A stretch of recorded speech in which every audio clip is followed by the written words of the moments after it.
ମାମୁନ କଣ କରୁଛୁ? ଖାଇବା ଦଉଛି। ହାଁ ଖାଇବା ଦଉଛୁ?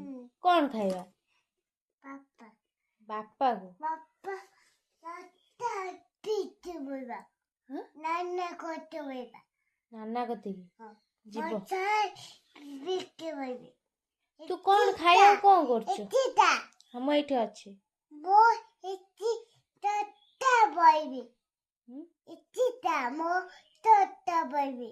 ତୁ ପଳେଇବୁ ପଟାମୁଣ୍ଡେଇ? ଆଉ ତୁ କଣ କରୁଛୁ ରୋଷେଇ? ସେ କଣ ସେ କଣ ସେ କଣ? ଏଇ ମାମୁନ ସେଟା କଣ କରୁଛୁ? ଆଳୁ ଆଳୁ? କଣ ଆଳୁ? ରୁଟି ହଉଛି। ଆଳୁ ରୁଟି ଆଳୁ ରୁଟି। କିଏ ଖାଇବ? ବାପା ବାପା ଖାଇବ? ବାପା ଖାଇକି କୁଆଡେ ଯିବ? ଅଫିସ ଅଫିସ ଯିବ? ବାପା ଆଇଲେ କହିବୁ? ହଉ।